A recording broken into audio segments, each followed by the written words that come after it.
So today's आज का problem है the age of Durga and Hari are in the ratio 5:7. 5:7. After 8 years the ratio of their ages will be 3:4. अब ये जो problem है इसकी विशेषता ये है कि ये प्रॉब्लम दोनों तरीके से सॉल्व होता है. ये लीनियर इक्वेशन इन वन वेरिएबल से भी सॉल्व होता है और लीनियर इक्वेशन इन टू वेरिएबल से भी इसको सॉल्व किया जा सकता है.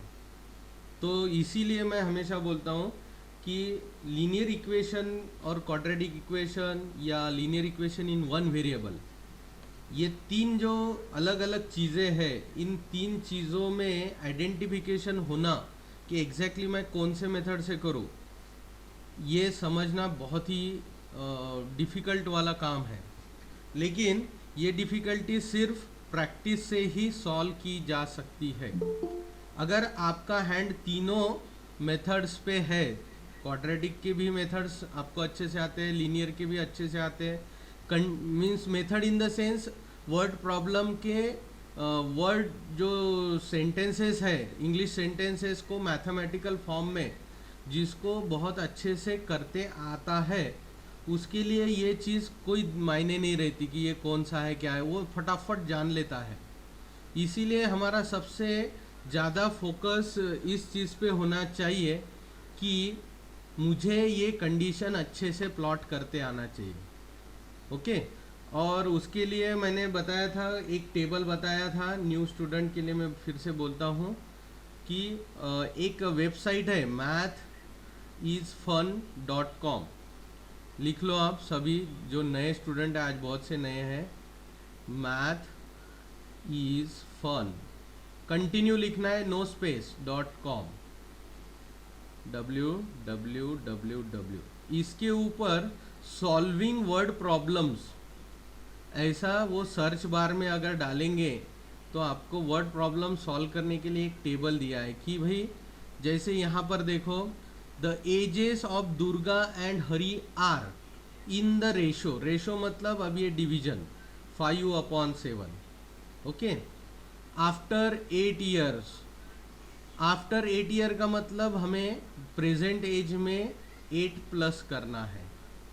ऐसे मीनिंग्स वहाँ पर कुछ फ्रेजेस दिए हैं. इंक्रीज का मतलब प्लस, ग्रेटर का मतलब plus. Okay.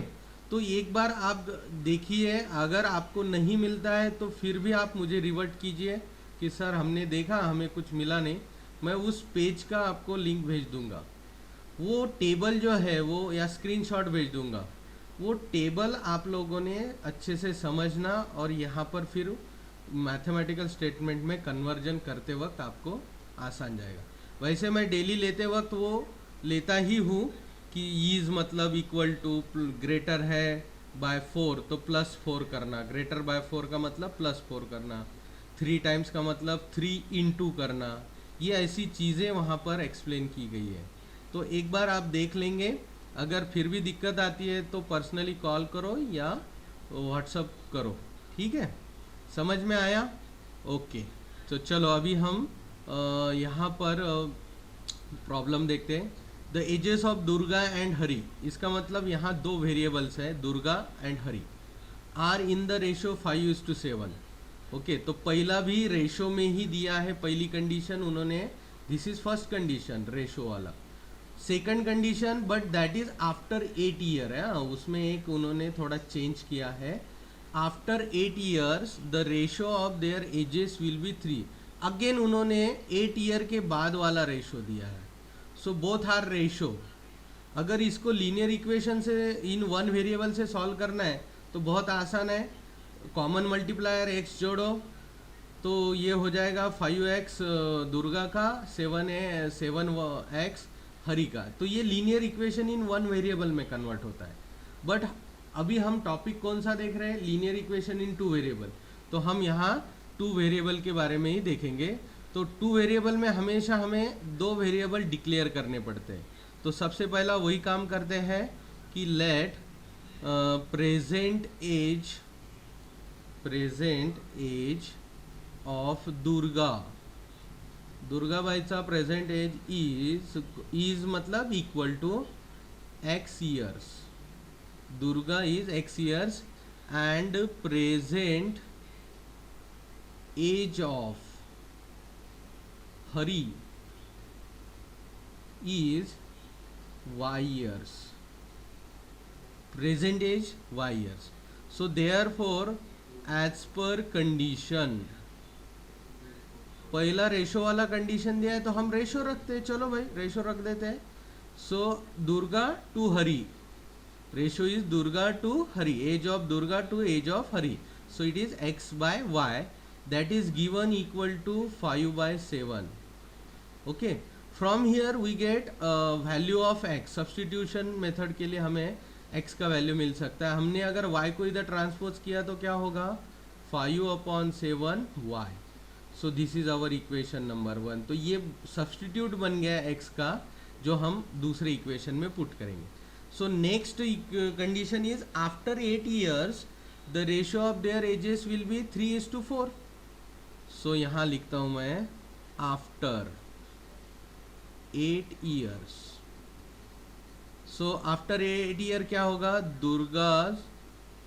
दुर्गा's age will be कितना, प्रेजेंट इज x, तो आफ्टर 8, आफ्टर है तो प्लस करना पड़ेगा.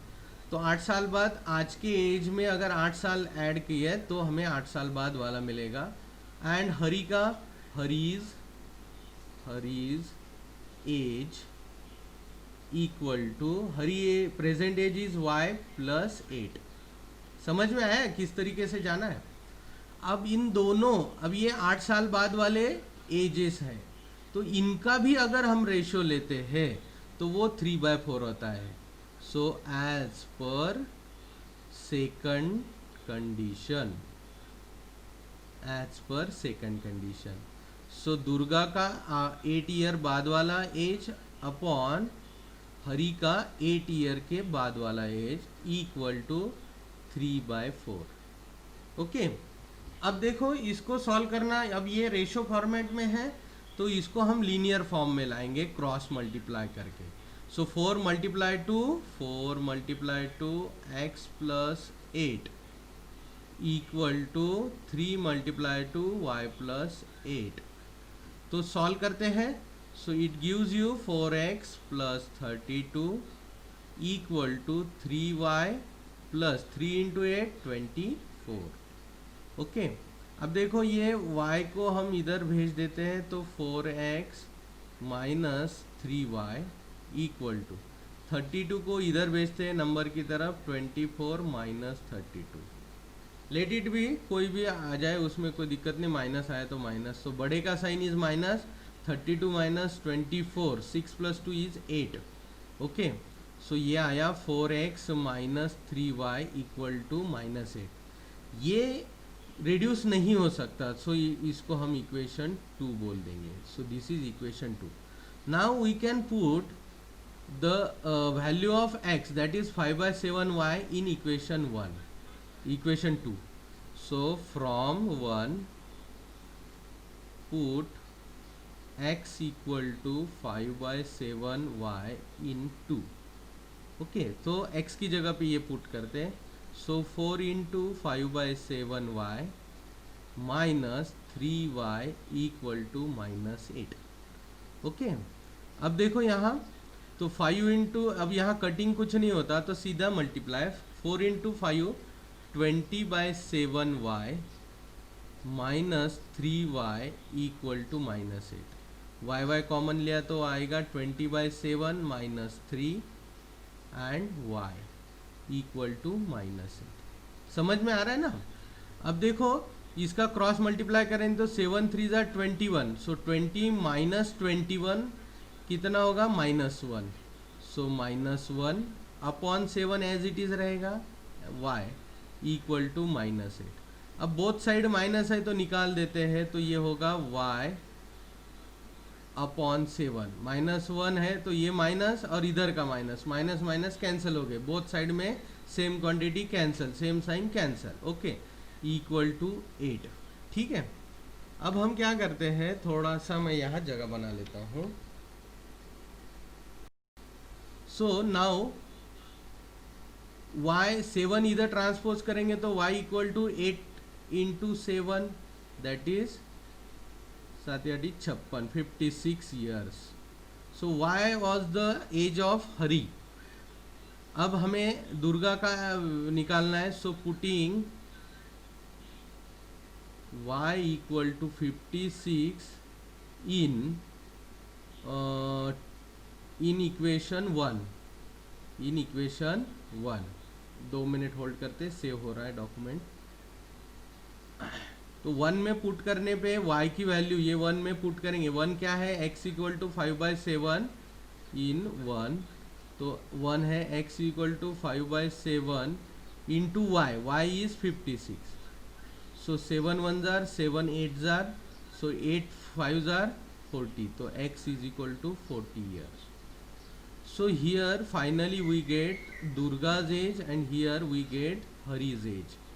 So final answer हमें लिखना है, आंसर लिखना है therefore age of Durga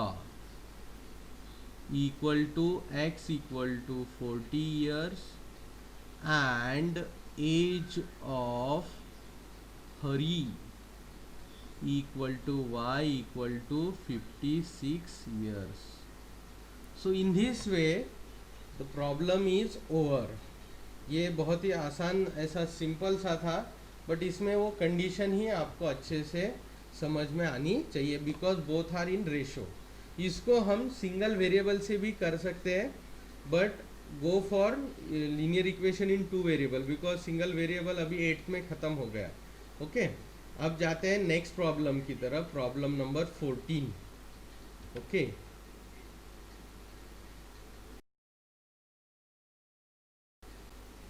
so problem number 14 कौन से टाइप का है? हाँ, reducible to linear format. Okay तो यहाँ इक्वेशन 1 क्या है? 227 upon x minus 2 plus 31 upon y plus 3 equal to 85. ये इक्वेशन 1 है बट ये लीनियर फॉर्मेट में नहीं है. तो इसको पहले एक जान लो कि देखो पहला x का जो है x माइनस 2, इधर भी x minus 2, y plus 3 y plus 3, और दोनों का एडिशन से दिया हुआ है, प्लस दिया हुआ है दोनों तरफ. तो ये सेम पैटर्न होना चाहिए. ये बहुत बार गलत होता है, पैटर्न नहीं आता फिर वो जमता नहीं, ये समझ लो. अब दूसरा है 31 upon x minus 2 plus 27 upon y plus 3 equal to 89. ये रहा इक्वेशन 2. अब दोनों इक्वेशन में ये सेम चीज़ें हैं, बराबर है, x माइनस 2 y प्लस 3. तो हम इसके लिए एक डमी वेरिएबल एज्यूम करते हैं. So putting 1 upon x minus 2 equal to m and 1 upon y plus 3 equal to n in 1 and 2 में आप ये डाल के देखो तो क्या होगा? 27m, देखो 1 अपॉन x प्लस 2 इंटू 27 होता है तो ये 27m. 31 into 1 upon y plus 3 होता है तो ये आ गया प्लस 31 वैसे ही, और इसका 1 अपॉन y प्लस 3 मतलब n इक्वल टू 85. ये बन गया इक्वेशन नंबर 3. एंड अब इक्वेशन 2 में भी पुट करते तो ये आ जाएगा 31m प्लस 27n. ये किस तरह से पुट किया, समझ में आया क्या? अगर नहीं तो अभी फटाफट बता दो. हाँ, सो 31 इंटू 1 अपॉन एक्स माइनस 2 होता है तो 1 अपॉन एक्स माइनस 2 की जगह हमने m रख दिया. 27 इंटू 1 अपॉन वाई प्लस 3 होता है तो ये वो इंटू जो 1 अपॉन वाई प्लस 3 है उसको n रखेंगे. ओके नए स्टूडेंट के लिए मैं डिटेल में बोल रहा हूँ. ओके अब देखो यहाँ और एक चीज़ ऑब्जर्व करो, m का जो कोइफिशिएंट है दूसरे इक्वेशन में वो कोइफिशिएंट n के लिए आ गया है, और फर्स्ट इक्वेशन में जो n का कोइफिशिएंट है दैट इज 31 वो जाता है m के कोइफिशिएंट में। मतलब यहाँ हुआ क्या है, तो दोनों वेरिएबल ने अपना कोइफिशिएंट इंटरचेंज कर लिया है, एक्सचेंज कर लिया है। तो इसे, ये जो टाइप है, इस टाइप को कहा जाता है पर्टिकुलर टाइप।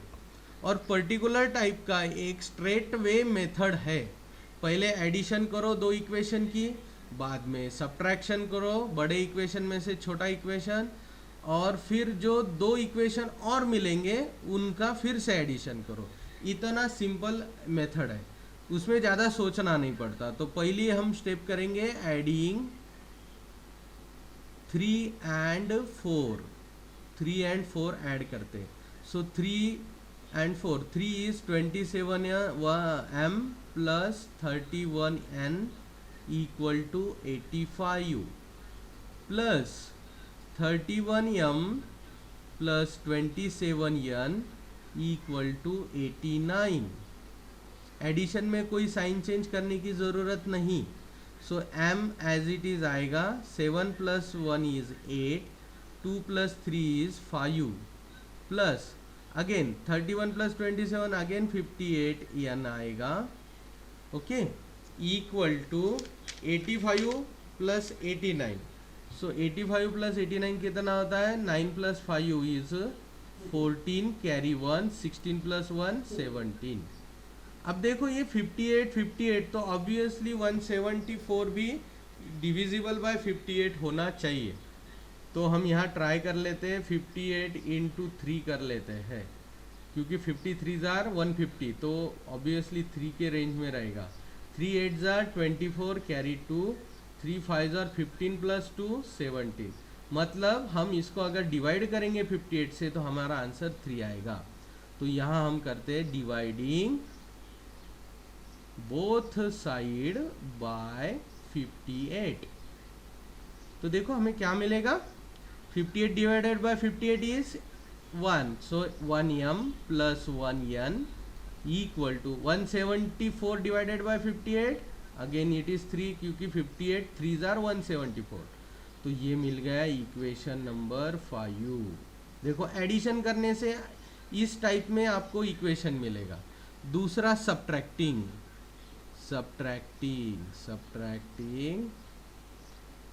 इक्वेशन। अब बड़ा वाला इक्वेशन 4 नंबर का है, तो हम 4 में से 3 सब्ट्रैक्टिंग 3 फ्रॉम 4 में से 3 निकाल।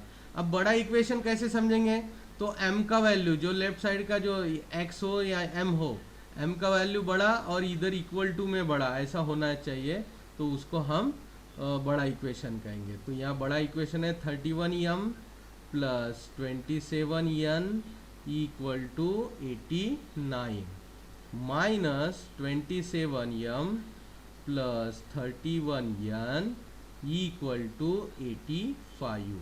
साइन चेंज करो, माइनस माइनस माइनस, 27 प्लस है तो वो माइनस हो जाएगा, 31 प्लस है माइनस होगा, 85 प्लस है वो माइनस हो जाएगा। अब 31 में से 27 निकले तो कितना बचा, 3 + 1 is 4m। और यहाँ बड़ा कौन है, 31 का साइन इज माइनस, तो यहाँ माइनस देता हूँ। अब 31 में से 27 निकालो, अगेन 4n इक्वल टू, अब बिगर इज 89, उसका साइन प्लस है, प्लस ही रहने देते हैं। सो 89 - 85 इज 4। बहुत सिंपल है, dividing both side by 4।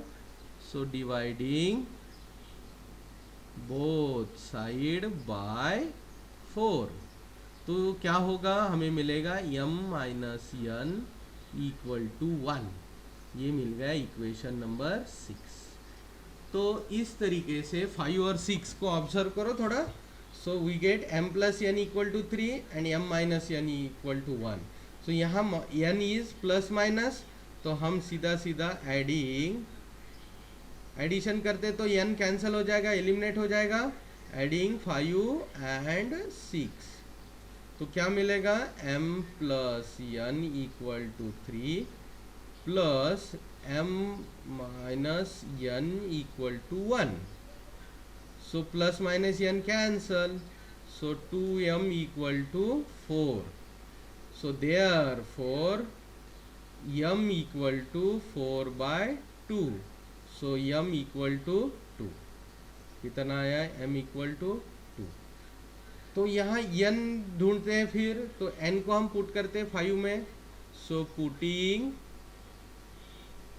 m equal to 2 in 5, तो 2 plus n equal to 3, so n equal to 3 minus 2, so n equal to 1।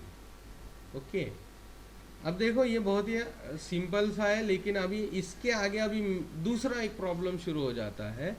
तो वो इस तरह की, देखो रीसब्स्टिट्यूट हमें करना है। ये हमारे फाइनल आंसर्स नहीं है। ये फाइनल आंसर हो सकते हैं क्या?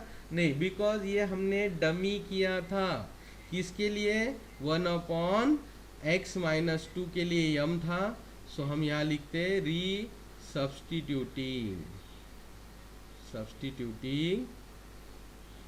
m equal to 1/x minus 2 and n equal to 1/y plus 3। तो वैल्यू पुट करो m की 2 इक्वल टू 1/x माइनस 2। तो ये अभी क्रॉस मल्टीप्लाई होगा तो क्या होगा? 2 into x minus 2 equal to 1। अब इसको सिंप्लीफाई करो तो ये होगा x माइनस 2 इक्वल टू, ये 2 नीचे जाएगा, 1/2 हो जाएगा। ओके, अब या फिर रहने दो, ये ऐसा थोड़ा सा दिक्कत भरा जाएगा आपको। हम सीधा सीधा मल्टीप्लाई करते हैं तो क्या होगा? 2x minus 2 into 2 4 equal to 1।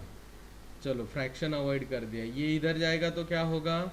2x equal to 1, ये माइनस 4 का plus 4, so x equal to 1 plus 4 is 5, 2 multiply इधर आके डिवाइड हो जाएंगे, तो ये बन जाएगा x इक्वल टू 5/2। देखो x मिल गया। अब जाते हैं y की तरफ, तो n इज 1, तो यहाँ मैं 1 लिख देता हूँ। n इक्वल टू कहाँ गया? हाँ, n is 1 equal to 1/y plus 3। y plus 3 ने 1 को मल्टीप्लाई इधर जाके किया तो क्या होगा? y plus 3 equal to right hand side में 1, 3 इधर चला जाएगा तो y equal to 1 minus 3, so y equal to minus 2, बड़े का sign minus. Okay, so therefore the solution is x comma y equal to 5/2 comma minus 2। तो इस तरीके से देखो ये हमारा प्रॉब्लम यहाँ ख़त्म होता है। लेकिन यहाँ एक चीज़ ध्यान में रखना, ये थोड़ा लंबा दिखने में दिखता है, बट इसको थोड़ा कंसंट्रेशन से अगर इसका सही प्रोसीजर समझ ले कि हमने ये स्टेप क्यों की, वो स्टेप क्यों की, तो आपको ये आराम से समझेगा। सबसे पहले हमने क्या किया? जो नॉन लीनियर फॉर्मेट था उसको लीनियर फॉर्मेट में लाया, 27m प्लस 31n, वैसे करके हमने लीनियरली सॉल्व करके जो हमारे डमी वेरिएबल m और n का वैल्यू ढूंढा, फिर उसको रीसब्स्टिट्यूट किया हमारे ओरिजिनल वेरिएबल्स में, और फिर वो सिंगल वेरिएबल रहेंगे तो आसानी से मिल जाएगा, और इस तरीके से ये प्रॉब्लम हमारा यहाँ ख़त्म हो जाएगा। ओके, समझ में आया? कंसंट्रेशन से करना। प्रॉब्लम नंबर 15 वाज होमवर्क, आप सभी ने लिख लिया होगा, ठीक है। देखो प्रॉब्लम नंबर 16 पे जाते हैं। In triangle ABC angle C equal to thrice B, angle B, तो ये हमारा फर्स्ट कंडीशन है। एंड सेकंड कंडीशन ये वाला है कि thrice angle B is equal to twice angle A plus angle B। तो अब यहाँ पर आपको लगेगा सर यहाँ तो ये सिंगल वे में दिख रहा है ना, ये कंडीशन कैसे करना? देखो इसी को डी लेवल के क्वेश्चन कहते हैं, रहते हैं आसान। ये जब सॉल्व होगा तो आपको बहुत ही अच्छा लगा, ये तो कुछ भी नहीं था, बट फर्स्ट टाइम देखने पे ये कंफ्यूज कर देता है आदमी को।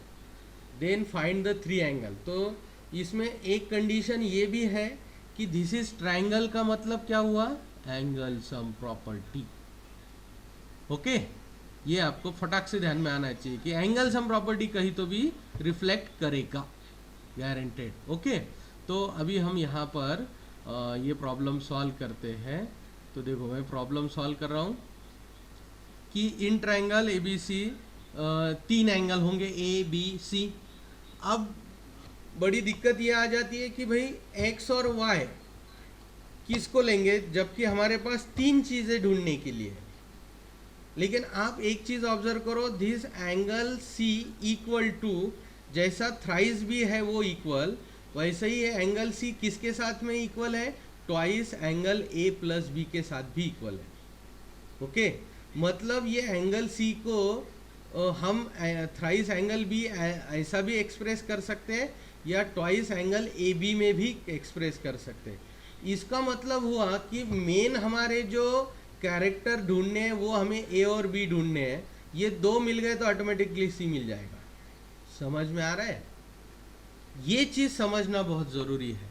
ये जिसको ध्यान में आ गया कि भाई एक कोई तो भी बंदा है 3 में से जो बचे हुए 2 के साथ में एक्सप्रेस किया जा सकता है, तो C can be express with some mathematical expression of angle A and B, जो कि यहाँ दिया गया है। समझ में आ रहा है? तो हम, इसका मतलब हुआ कि हमें ढूंढना बेसिकली ए और बी को है, तो हम इसको एक्स और इसको वाई लेंगे। So let angle A equal to x degree and angle B equal to y degree लेते हैं। Okay, so therefore angle C क्या होगा, angle C equal to thrice angle B, it is given. अब angle B की value क्या है, that is y degree. So हम यहाँ रखते 3y। ओके, तो 3 एज इट इज रखा, एंगल बी का मेजर मैंने यहाँ y डिग्री रख दिया। So therefore angle C equal to 3y। तो ये हमें एक चीज़ मिल गई है। ओके, दूसरा अभी देखते हैं, ये हमारे सब्सटीट्यूशन के काम आएगा। तो इसको मैं क्या बोलूँ, स्मॉल ए बोल देता हूँ इक्वेशन। ओके, अब देखो दूसरा, as per given condition, as per given condition क्या दिया है कि thrice angle B is equal to twice angle A plus angle B. Okay, तो अब इसमें देखो हमारे वेरिएबल सब अवेलेबल है, बी भी अवेलेबल है, ए भी अवेलेबल है। तो वैल्यू पुट करते हैं तो ये आएगा 3y equal to 2 into x plus y. अब इसको सिंप्लीफाई करो तो इक्वेशन 1 मिल जाएगा। So 3y equal to 2x plus 2y। ये 2y को इधर भेज देते हैं तो ये हो जाएगा 3y minus 2y equal to 2x। अब 3y माइनस 2y मतलब हुआ देयरफॉर ये हो गया, सॉरी नीचे ही लिख देता हूँ, this is y।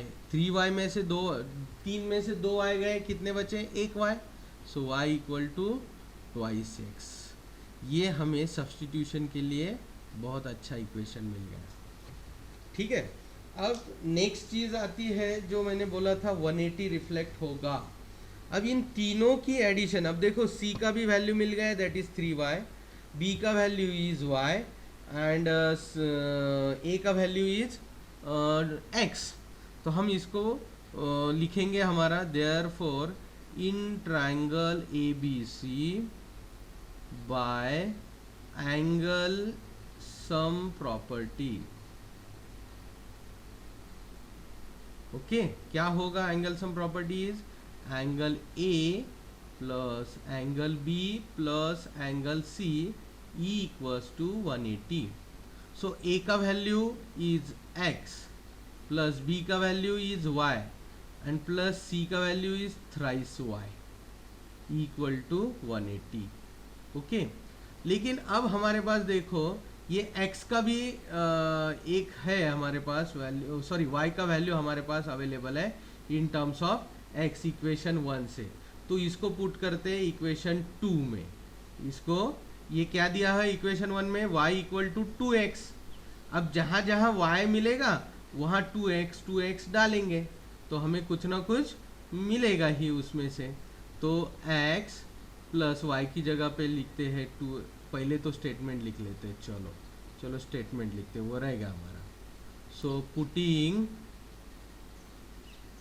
y equal to 2x in 2, ये हमारा इक्वेशन 2 है। ओके, तो अब यहाँ पर क्या होगा, तो देखो x ऐसे ही रहेगा plus y equal to 2x plus 3 into 2x again equal to 180। अब बोले किसी को लगेगा सर ये y प्लस 3y 4y हो जाएगा, चलेगा, वैसा भी करो, कोई दिक्कत नहीं। तो यहाँ क्या है, सारे देखो अभी x में कन्वर्ट हो गए, तो देखो 3 इंटू 2 6x, ये 2x और ये 1x, so x plus 2x plus 6x equal to 180। कितने x हो गए, 1 प्लस 2 3, 3 प्लस 6 इज 9x हो गए हमारे पास, so equal to 180। So x equal to 180 by 9, so x equal to 20। तो देखो a मिल गया। सो देयरफॉर पुटिंग, या इधर लिख देता हूं मैं, पुटिंग, अब y ढूंढना है, putting x equal to 20 in 1, so y equal to 2x, so 2 into 20, so y equal to 40 degree. तो ये y भी हमें मिल गया, मीन्स एंगल भी मिला। सो देयरफॉर देखो हमारे हाथ में अभी क्या क्या है, हमारे हाथ में x है और y है। So therefore major angle a equal to x equal to 20 degree. Okay, major angle and major angle b equal to, b कितना है, that is y equal to 40 degree, and major angle c equal to thrice y, मतलब 3 into 40, so angle c, major angle c equal to 120 degree. So इस तरह से हमारे तीनों भी angle के मेजरमेंट आ गए कि angle A is 20 degree, angle B is 40 degree, angle C is 120 degree. So problem number 17, ये एक अच्छा प्रॉब्लम है, मैं बोलूँगा कि सबसे बेस्ट प्रॉब्लम आपके सामने अभी अवेलेबल है। देखो यहाँ पर अगर इसका वर्डिंग पढ़ के समझ में आया तो लॉटरी समझो, ये वर्डिंग समझने में बहुत दिक्कत देता है। मैं एक बार पढ़ता हूँ और आप ही खुद ही जज करो। A 2 digit number is obtained by either multiplying the sum of digit by 8 और एडिंग 1 और by multiplying the difference of digit by 13 and adding 2। देखो क्या समझ में आया, ये दिक्कत वाला कार्यक्रम है। ओके, ये और की जगह पे थोड़ा सा ये और नहीं चाहिए, ये और की जगह पे एंड चाहिए, ये और नहीं चाहिए, एंड एडिंग 1 और बाय मल्टीप्लाइंग द, यहाँ 2 कंडीशन कहाँ है, समझ में आ रहा है कि कुछ? बट उसके पहले थोड़ा, अगर आप लोगों को इंग्लिश का ये कोई तो भी इसको क्या कहते मालूम नहीं, आइदर और इंग्लिश में ये आता है नॉर्मली, इंग्लिश ग्रामर का मैं इतना ज्ञाता नहीं हूँ, तो ये आइदर और, देखो इसलिए मैंने पहला वाला और जो है उसको एंड बना दिया। देखो ये समझ में आ रहा है क्या? ये क्या करते हैं, 2 सेंटेंसेस को ज्वाइन करने की कोशिश करते हैं। समझ में आया अभी? तो हमारा पहला कंडीशन है हमारा ये वाला, मैं देखो multiplying the sum of digit by 8 and adding 1, ये हमारा पहला कंडीशन है। ओके, पहला कंडीशन मीन्स पहले कंडीशन का राइट हैंड साइड है, तो लेफ्ट हैंड साइड क्या रहेगा, a 2 digit number, left hand side is 2 digit number. ये हमारा दोनों इक्वेशन में लेफ्ट हैंड साइड में हमारा 2 डिजिट नंबर, और 2 डिजिट नंबर कैसा होता है हमारा, समझो x इज टेंस प्लेस तो 10x plus unit place is y। तो ये आपको अभी मालूम है 2 डिजिट नंबर हम कैसे बनाते हैं 2 वेरिएबल के साथ। So this 2 digit number is obtained either by means equal to, ये पूरा इज ऑब्टेन्ड बाय का मतलब होता है equal to multiplying the sum of digit by 8 and adding 1. So adding 1 and sum of digit is x plus y and उसको multiply by 8 करना. तो ये देखो ये आ गया हमारा पहला कंडीशन कि 10x plus y equal to 8 multiply करके x प्लस वाई और उसमें ऐड 1. ओके, ये हो गया हमारा पहला कंडीशन. समझ में आया क्या? अब दूसरा कंडीशन देखो. दूसरे कंडीशन के लिए दूसरा कंडीशन है दूसरा कंडीशन इस कलर में आएगा. देखो दूसरा कंडीशन है मल्टीप्लाइंग द डिफरेंस मतलब x minus y of the digits by 13 and adding 2. बराबर है, is equal to the 2 digit number is obtained. देखो फिर से मैं यहाँ लिखता हूँ कि 2 digit number is 10x plus y is obtained by multiplying the difference by 13. So 13 into difference x minus y. Okay, और उसमें ऐड करेंगे हम 2 को. किसको ऐड करेंगे? 2 को. सो ये आ गया हमारा दूसरा कंडीशन. समझ में आया क्या? ये इस तरह, इसीलिए मैंने कहा था कि ये बहुत ज़बरदस्त माइलस्टोन वाला प्रॉब्लम बोल सकते हैं. ये पहले पास में जब हम सीखेंगे तो समझ में आने में बहुत दिक्कत देता है. ये कंडीशन ऐसे बारीकी से आपको ट्रांसफॉर्म करने पड़ेंगे मैथमेटिकल इक्वेशंस में. तो पहली चीज़ तो इसमें यही नहीं समझता ये आइदर और की वजह से कि पहला कंडीशन कौन सा है और दूसरा कंडीशन कौन सा है. तो थोड़ा सा इसमें ध्यान देना. चलो अब हम सॉल्व करते हैं इसको. तो पहला चीज़ होता है कि declaration of variables. So let digit at tens place equal to x and digit at unit place equal to y. So therefore 2 digit number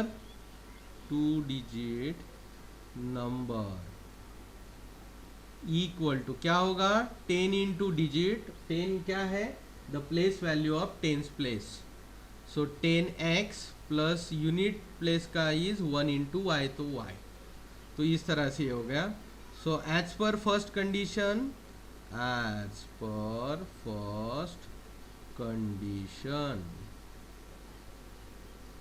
क्या है? सो पहला condition the 2 digit number is obtained. Is का मतलब equal to, मिलता है. ये digit कैसे मिलता है? ऐसे मिलता है कि अगर हमने 8 से सम ऑफ डिजिट को मल्टीप्लाई किया, मतलब x प्लस वाई को 8 से मल्टीप्लाई किया और उसमें एडिंग 1 करने से हमें 10 डिजिट मिलता है, 2 डिजिट मिलता है. तो ये देखो इसको सिंप्लीफाई करते हैं तो ये क्या होगा? 8x plus 8y plus 1. तो देखो left hand side is 10x plus y. Okay, अब इसको ट्रांसपोज करके हम ला सकते हैं इक्वेशन. तो हम 8x और 8y को इधर लेफ्ट हैंड साइड में लेंगे. So 10x minus 8x plus y minus 8y equal to 1. तो यहाँ मिल गया 2x minus 7y 2x minus 7y equal to 1. ये बन गया हमारा इक्वेशन 1. अब equation 2 as per second condition. Don't worry, मैं इसको रिपीट करने ही वाला हूँ. ठीक है, एज पर सेकंड कंडीशन उन्होंने क्या बोला? The 2 digit number obtained by. अब ये भी 2 डिजिट नंबर ही मिलता है लेकिन दूसरे तरीके से. कैसे? कि अगर हमने ये जो डिजिट्स है इनका डिफरेंस लिया, यहाँ मैंने एडिशन कर दिया, सॉरी. अगर हमने इन 2 डिजिट्स का डिफरेंस लिया, उसका 13 टाइम्स किया और उसमें 2 ऐड कर दिए, तो हमें भी तब भी हमें क्या मिलता है? 2 डिजिट नंबर ही मिलता है. 8 multiply by sum of digit करो प्लस 1 करो तो भी 2 डिजिट नंबर मिल रहा है। 13 multiplied by difference of digit plus 2 करो तो भी हमें 2 डिजिट नंबर मिल रहा है। तो अब ये हमें सिंप्लीफाई करने से इक्वेशन 2 देगा। तो ये क्या है, that is 13 into x is 13x, 13 into minus y is minus 13y plus 2। Okay, और इसको हम ट्रांसपोज करेंगे लेफ्ट हैंड साइड में। लेफ्ट हैंड साइड में करते क्या, चलो कर देते हैं, कोई बात नहीं, माइनस आएगा। सो ये minus 13x plus 10x plus y plus 13y equal to 2। देखो माइनस 13y इधर जाती प्लस 13y हो गया, 13 प्लस 13x इधर लेफ्ट में जाती माइनस हो गया, ये आपको अभी मालूम है। तो यहाँ क्या होगा, -3, इनका डिफरेंस x इसका क्या डिफरेंस होगा, -3x plus 14y equal to 2। ये बन गया इक्वेशन 2। अब देखो ये इक्वेशन 1 और इक्वेशन 2, वैसे देखा जाए तो इसमें कोई सब्स्टिट्यूशन क्रिएट नहीं होता, पर्टिकुलर टाइप नहीं होता, तो हमें एलिमिनेशन मेथड से जाना पड़ेगा। तो थोड़ा ऑब्जर्व करो, y का कोएफिशिएंट पहले में -7 है, दूसरे में +14 है। मीन्स ये -7 वाले इसको हम मल्टीप्लाइड बाय अगर 2 करेंगे तो ये -14y हो जाएगा, बराबर है। तो इक्वेशन 3 मिल जाएगा। तो वैसे ही करते हैं, multiply equation 1 by 2 on both side, दोनों साइड में। तो इक्वेशन 1 को मल्टीप्लाई करने पे 2 से क्या होगा, 2 into 2 4x plus sorry minus 4x minus 7 into 2 कितना होता है, 7 into 2 14y equal to 1 into 2 is 2। तो ये बन गया इक्वेशन 3। 2 से मल्टीप्लाई करने से हमें ये इक्वेशन। अब 2 और 3 का सीधा सीधा ऐड करने से y एलिमिनेट हो जाएगा। So adding 2 and 3 we get, तो क्या मिलेगा, -3x plus 14y equal to 2 plus 4x minus 14y equal to 2। Okay, अब देखो यहाँ हम इसको एलिमिनेट करते हैं। तो -3 प्लस 4, तो ये आएगा x only 1x equal to 2 plus 2 is 4, तो x इक्वल टू 4 मिल गया। सो x इक्वल टू 4 मिला। अब इसको करते हैं सब्सटीट्यूट, किस में करेंगे, इक्वेशन 1 में। सो पुटिंग, सब्सटीट्यूट करो या पुट करो, putting x equal to 4 in 1। तो 1 इक्वेशन क्या है, that is 2x minus 7y equal to 1। इसमें x की जगह पे पुट करते, तो 2 into 4 minus 7y equal to 1। तो ये है आ गया 8 माइनस 7y इक्वल टू 1। तो ये इधर जाएगा, ये इधर जाएगा। So 8 minus 1 equal to 7y। तो 8 minus 1 is 7, 7 equal to 7y। So y equal to क्या आएगा, obviously y equal to 1। So x equal to 4 and y equal to 1। तो उन्होंने बोला है find the number, therefore the 2 digit number. अब बहुत से बच्चे इसको डायरेक्टली लिख देते हैं 4 और 141। वैसा ना करते हुए थोड़ा मैथमेटिकल वे में जाएंगे। 10x प्लस y ये हमारा ओरिजिनल नंबर है, तो इसमें वैल्यू पुट करके दिखाने को भी आधा मार्क है। सो 10 into 4 plus y is 1, direct नहीं लिखना। सो 10 इंटू 4 40 प्लस 1, आता वही है, मैं एग्री करता हूँ, आता वही है, बट स्टिल थोड़ा सा बोर्ड की एग्ज़ाम में आपको मेथड फॉलो करना पड़ेगा। तो ये आ गया हमारा 2 डिजिट नंबर, दैट